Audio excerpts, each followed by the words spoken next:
नमस्कार, स्वागत है आप सभी का मुनाफे की मंडी में। मैं हूं विश्व मोहन। शुरुआत कर लेते हैं सबसे पहले गोल्ड और सिल्वर के साथ। हमारे साथ 4 मेहमान हैं जो आज आपकी मदद करेंगे। अनुज गुप्ता हैं, दिग्गज कमोडिटी एक्सपर्ट, बिटूपन मजूमदार bmazumdar.com से, और साथ ही दिव्या गगलानी हैं एक्सिस सिक्योरिटीज से, और साथ ही आशीष पेठे हैं, पार्टनर हैं वामन हरी पेठे से। आप सभी मेहमानों का बहुत बहुत शुक्रिया, आप लोगों ने वक्त निकाला है।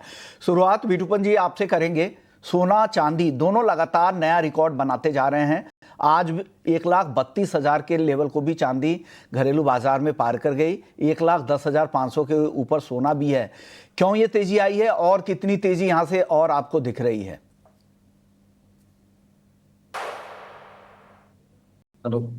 जी जी, आपकी आवाज आ रही है।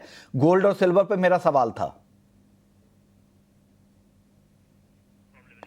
आपके नेटवर्क में इशू है, आपके पास दोबारा आऊंगा। उससे पहले अनुज जी आप बताइए, आपकी राय क्या है? यही सवाल आपसे है, कितनी तेजी और बची है, कब तक ये रैली चलेगी? कोई इस सवाल का क्या जवाब है sir? Vishnu ji, good morning. सबसे पहले तो आपके और आपके सभी व्यूअर्स को नवरात्रि की हार्दिक शुभकामनाएं। आपको देखिए भी बहुत आज बहुत शुभकामनाएं सर। जी पहला नवरात्रा है और आज अगर हम देख रहे हैं कि सिल्वर ने अपना लाइफ टाइम हाई नया बनाया है, जो हम एक्सपेक्ट कर रहे थे लास्ट वीक भी 1,32,000 के ऊपर आ गया है। इवन गोल्ड भी करीबन 1,10,600 के ऊपर आता हुआ दिख रहा है। इंटरनेशनल मार्केट में आप देखेंगे तो $3694-95 के लेवल चल रहे हैं। सिल्वर भी करीबन $43,500 के ऊपर चल रहा है। तो कहीं ना कहीं शुरुआत अच्छी हुई है और मुझे लगता है कि आगे भी ये गोल्ड सिल्वर के लिए पॉजिटिव पॉइंट होगा, क्योंकि जिस तरीके से अनसर्टेनिटी का माहौल क्रिएट हुआ है, लग रहा है कि आगे भी गोल्ड सिल्वर के भावों में आपको तेजी देखने को मिलेगी। सिल्वर हमें लगता है कि ऊपर में अब नेक्स्ट टारगेट जो है वो 1,33,000 से लेकर 1,35,000 का टारगेट रहेगा। ऊपर में करीबन एक्सपेक्ट कर रहे हैं कि $45 तक के टारगेट आपको देखने को मिल सकते हैं। साथ में गोल्ड भी लग रहा है कि ऊपर में करीबन 1,11,000 से लेकर 1,12,000 का level with in this month मुझे लग रहा है कि देखने को मिल सकता है। और इंटरनेशनल मार्केट में करीबन 3720 से लेकर $3750 के लेवल देखे जा सकते हैं। करेंसीज में जो वीकनेस आ रही है, चाहे वो डॉलर हो चाहे वो रुपी हो, दोनों ही वीक होते हुए दिखे हैं, जिसका इम्पैक्ट गोल्ड पे आता हुआ दिख रहा है। साथ में यूएस ने जो इंटरेस्ट रेट कट किए हैं वो भी थोड़ा सपोर्टिव फैक्टर है। तो फिलहाल अभी अगर आप देखेंगे तो बहुत सारे ऐसे फैक्टर हैं जो अभी गोल्ड सिल्वर को सपोर्ट प्रोवाइड कर रहे हैं। लग रहा है कि आगे भी गोल्ड के भावों में तेजी का ट्रेंड रहेगा इंट्राडे और वीकली पर्सपेक्टिव से। ओके, इंट्राडे के लिए भी और वीकली पर्सपेक्टिव से भी ये तेजी जारी रहेगी। और ये पहला जो टारगेट अनुज जी का है, स्क्रीन पर नोट कर ले, 1,11,000 का है। स्टॉप लॉस के बिना ट्रेड ना करें। दिव्या आप बताइए, आपकी राय सोना और चांदी दोनों पर? Good morning Vishnu ji. Good सबसे मॉर्निंग। पहले शुभ नवरात्रि आपको और ईडी नाउ स्वदेश के सारे व्यूअर्स को। आपको और आपकी सोने की टीम को बात भी करें तो हमें नवरात्रि लगातार की एक नया शुभकामनाएं रिकॉर्ड दिव्या। सोने की बात करें तो हमें लगातार नए रिकॉर्ड्स लेवल देखने मिल रहे हैं हर दिन में। मेन जो रीजन है कि जो रेट कट हुआ है, तो उसके वजह से जो सेंटिमेंट्स है इन्वेस्टर के काफी ज्यादा स्ट्रांग हो गए हैं। साथ ही साथ जो तनाव चल रहा है रशिया और यूक्रेन के बीच में, वो भी थम नहीं रहा है। हर दिन हम देख रहे हैं कुछ ना कुछ ड्रोन अटैक हो रहे हैं, या तो उनके ऑयल फील्ड्स पे या तो यूक्रेन के अंदर। तो उसके वजह से जो सेफ एंड बाइंग है वो लगातार बनी हुई है। और जो टेक्निकल लेवल से वो भी नए हर दिन हमें एक ब्रेकआउट देखने मिल रहा है। तो जो उसका अंडरटोन है काफी ज्यादा बुलिश है।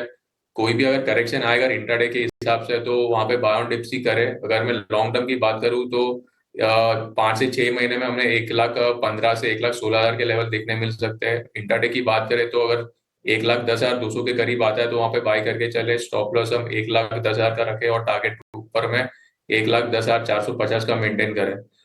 चांदी की मैं बात करूँ तो चांदी में भी हमें एक 14 ईयर हाई का एक ब्रेकआउट देखने मिला है।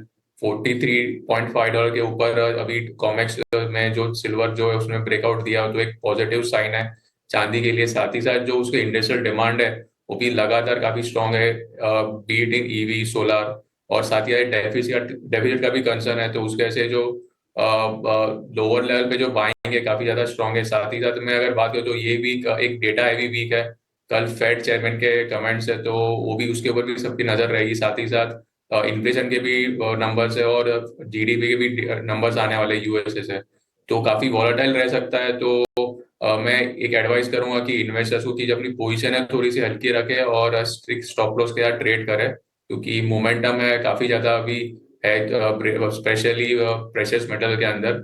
चांदी की बात करूँ तो 1,32,500 के ऊपर अगर जाता है तो वहां पे बाई करे। स्टॉप लॉस हम 1,32,000 का रखे और टारगेट ऊपर में 1,33,100 का मेंटेन करके चले। आपकी राय चांदी पर यह है 1,33,100। अगला टारगेट है। आप अनुज जी, आपने भी 1,33,000 के ऊपर का टारगेट दिया है।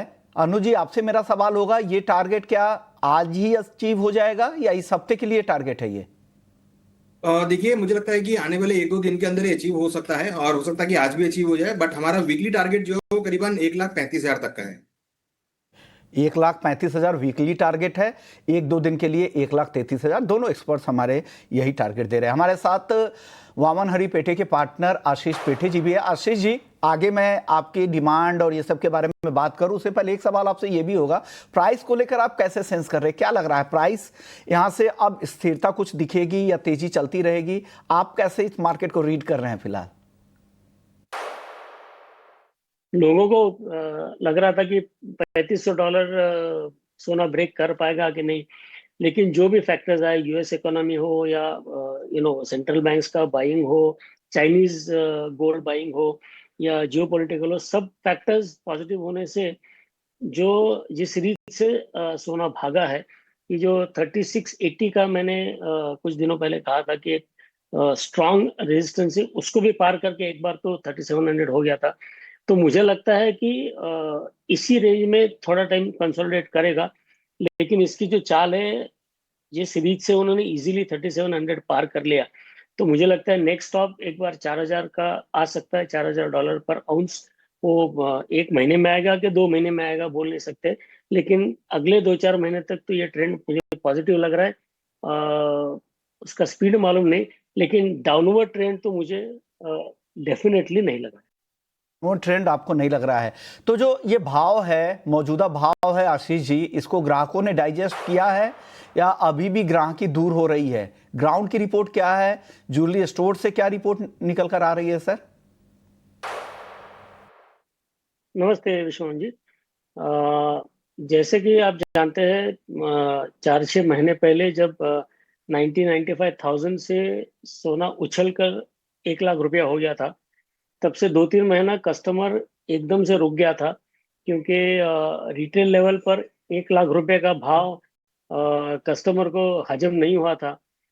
तो इसलिए लोगों ने वेट एंड वॉच का सिचुएशन कर लिया था। लेकिन धीरे धीरे लोग 1 लाख के रेट को एक्सेप्ट कर ही रहे थे, तब ये नया उछाल आया है, 1,10,000 तक सोने का भाव गया है। तो इसका पूरा आशीष जी, एक और सवाल मैं यहाँ पे क्लब करना चाहूंगा, क्योंकि जीएसटी का फायदा डायरेक्टली तो आप लोगों को नहीं मिला है, ज्वेलरी मार्केट को नहीं मिला है, लेकिन जो इनडायरेक्टली फायदा ये होगा कि लोगों की स्पेंडिंग कैपेसिटी बढ़ेगी, उनकी बचत ज़्यादा होगी, बाकी जगहों उन्हें जो राहत मिली है उससे। तो क्या वो, क्योंकि डिस्क्रिशनरी स्पेंडिंग के तौर पे देखा जाता है, सोने चांदी को समझदारी वाला फैसला माना जाता है, तो लोग यहाँ पे उस बचत को खरीदारी में कन्वर्ट करेंगे, क्या ये उम्मीद करके चले? ये जो सरकार का एक सराहनीय कदम था कि जीएसटी रैशनलाइजेशन हो गया है, और बहुत सारी कैटेगरी में 12% का 5% हो गया, या 28% का 18% हो गया है। तो जीएसटी का लायबिलिटी पूरे इंडस्ट्री में या इंडिया की इकोनॉमी पे कम हो जाएगा, और उतना कैपिटल जो जीएसटी में ब्लॉक हो जाता था, वो सबका कैपिटल या लोगों का खर्चा, एंड कंज्यूमर का उतना खर्चा कम हो जाएगा, और उतना कई लाख करोड़ का मनी सर्कुलेशन में आ जाएगा, और वो आगे के त्योहारों में उसका फायदा डेफिनेटली ज्वेलर्स को या सोने को होगा। क्योंकि जिस तरह से सोने के बारे में पॉजिटिव प्रेस है, लोगों का मन में पॉजिटिव विचार है सोने के बारे में, और बढ़ता ही जा रहा है, तो उसमें का एक सब्सटेंशियल हिस्सा त्योहारों के सीजन में मुझे लगता है कि सोना या ज्वेलरी के तरफ डेफिनेटली आएगा। तो जीएसटी कम होने से जो एडिशनल मनी फ्लो इकोनॉमी आएगा, उसमें का सब्सटेंशियल एक अच्छा खासा पोर्शन हमारे इंडस्ट्री को मिलेगा, ऐसा मेरा मानना है। बिल्कुल सही आपका आकलन भी है, पूरी इंडस्ट्री भी यही मानकर चल रही है, क्योंकि जैसे जैसे लोगों की खर्च करने की क्षमता बढ़ेगी, बचत ज़्यादा होगी, तो इसका फ़ायदा डेफिनेटली ज्वेलरी को मिले। भले ही आपको डायरेक्टली फ़ायदा नहीं मिला है, इनडायरेक्टली आपको हो सकता है सबसे ज़्यादा फ़ायदा मिले। शुक्रिया सर, आपने वक्त निकाला अपने बिजी शेड्यूल में, क्योंकि नवरात्र का समय है, आप लोग खुद भी व्यस्त होंगे, लेकिन बहुत बहुत शुक्रिया आपका। नमस्ते सर। चलिए वक्त है ब्रेक का। ब्रेक के बाद हमारे तीनों मेहमान बने हुए हैं, अनुज जी, देवा गगलानी जी और विटुपन भी। उनके लाइन में कुछ दिक्कत है, वो उनसे वापस से रिकनेक्ट करेंगे और उनकी राय जानेंगे। सोने चांदी के बाद क्रूड, मेटल्स और एग्री पिक्स के साथ भी अनुज जी तैयार है। जल्द लौटते हैं।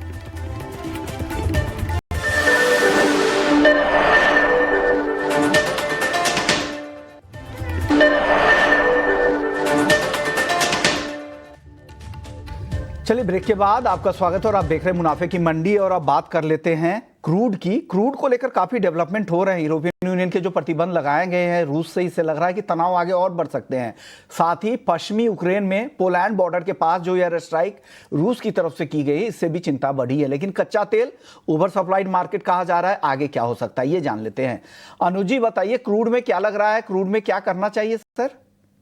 देखिए बिल्कुल, जो ओवर सप्लाई मार्केट है वो यहाँ पे सबसे ज्यादा रोल प्ले कर रहा है। हालांकि हमने जो जियोपॉलिटिकल टेंशन देखी है उससे कुछ ज्यादा इंपैक्ट नहीं पड़ा, क्योंकि ग्लोबल डिमांड जो है वो काफी कम है एज कंपेयर द सप्लाई। हमने देखा कि अभी ओपेक प्लस मेंबर्स ने भी अपना रेगुलर प्रोडक्शन बढ़ाते हुए दिख रहे हैं। इस बार भी उन्होंने प्रोडक्शन बढ़ाया करीबन 1,37,000 मिलियन बैरल पर डे। तो सप्लाई काफी हाई है, यूएस की इन्वेंट्री भी बहुत इंक्रीज हुई है।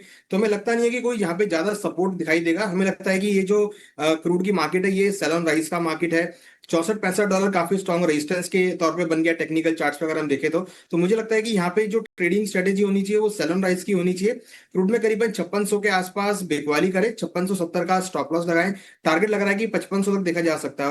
और अगर $62 का लेवल ये ब्रेक करता है तो लग रहा है कि नीचे $60 तक के लेवल देखे जा सकते हैं। हमारा मानना है कि क्रूड में भी कोई भी तेजी की गुंजाइश नहीं लग रही है। क्रूड जो भी बाउंस बैक लेता है वहां बिकवाली देखने को मिल सकती है।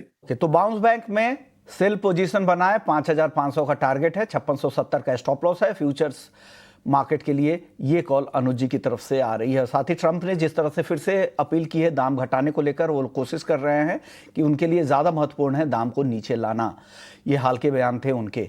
आप बताइए दिव्या, ऑप्शंस में अगर कोई रणनीति हो तो वो भी शेयर कीजिए क्रूड में, और किस साइड की है वो रणनीति? क्रूड की बात करूँ तो न्यूज फ्लो मिक्स है प्राइजेस के लिए। एक तरफ से ओवर सप्लाई का कंसर्न है और साथ ही साथ जो यूरोपियन यूनियन ने सैंक्शन की बात की है रशिया के ऊपर, तो उसके वजह से प्राइस को लोअर लेवल पे सपोर्ट मिल रहा है। हमने दिया कि लगातार 3 दिन का जो गिरावट देखने मिली, तो आज एक उछाल देखने मिला है लोअर लेवल से। और जो जियोपॉलिटिकल टेंशन चल रहा है यूक्रेन और रशिया के बीच में, तो वो भी प्राइस को सपोर्ट दे रहा है। तो मेरे हिसाब से जो मैंने रेंज डिस्कस किया था 5400 या 5700 का, ये रेंज अभी भी बना हुआ है। जब तक ये रेंज में ब्रेकआउट देखने मिला तो ही हमें ट्रेंडिंग मूव देखने मिल सकता है, और एल्स ये रेंज में ही प्राइसेस ट्रेड करते रहेंगे। प्राइस में अगर करेक्शन आता है तो 5550 का कॉल ऑप्शन है, वो 160 के करीब बाई करके चले। स्टॉप लॉस हम 130 का रखें और टारगेट ऊपर में 200 का मेंटेन करें। ओके, तो आपको लग रहा है कि रेंज में मार्केट है और आप कॉल खरीदने की सलाह दे रहे हैं 160 पे, 5550 के स्ट्राइक की कॉल 200 के टारगेट के लिए। नेचुरल गैस में ऑप्शंस में कोई रणनीति है क्या आपके पास, दिव्या गगलानी जी? नेचुरल गैस की मैं बात करूं तो फिलहाल as on now selling trend में वेदर फोरकास्ट है वो शिफ्ट होके माइल्ड की तरफ थोड़ा सा हुआ है, और जो सप्लाई है वो काफी एम्पल है, तो उसके प्राइसेस जो है सपोर्ट कर नहीं पा रहे। तो नेचुरल गैस में व्यू मेरा सेल ऑन राइज का रहेगा। 260 का जो पुट ऑप्शन है वो ₹5 के करीब बाई करके चले। स्टॉप लॉस हम ₹3 का रखे और टारगेट ऊपर में 8 का मेंटेन करके चले। नेचुरल गैस पुट खरीदने की सलाह आपकी तरफ से। आप बताइए एनजी पर आपकी राय अनुज जी। देखिए एनजी में मुझे लगता है कि प्राइस थोड़े सपोर्ट जोन के आसपास है, 254 के आसपास काफी अच्छा सपोर्ट रहता है। तो मुझे लगता है कि नेचुरल गैस में खरीदारी का ट्रेड बनाना चाहिए। करीबन 254 के आसपास 249 का स्टॉप लॉस लगाए, टारगेट 265 तक देखा जा सकता है।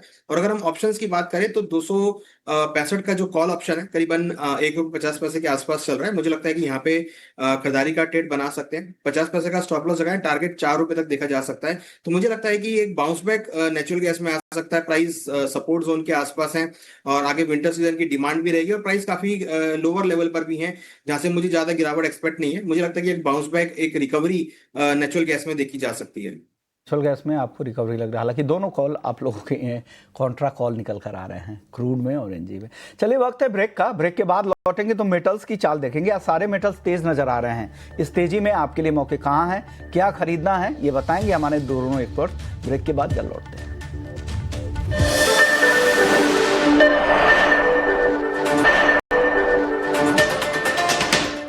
के बाद आपका स्वागत है और आप देख रहे हैं मुनाफे की मंडी। सोना फिर से नई ऊंचाई पर है। एमसीएक्स पर सोना पहली बार 1,10,718 का नया हाई लगा है, 729 का। अब ये तेजी बढ़ती बढ़ती जा रही है, तो नए हाई पे है। लेकिन चलिए मेटल्स की चाल देख लेते हैं।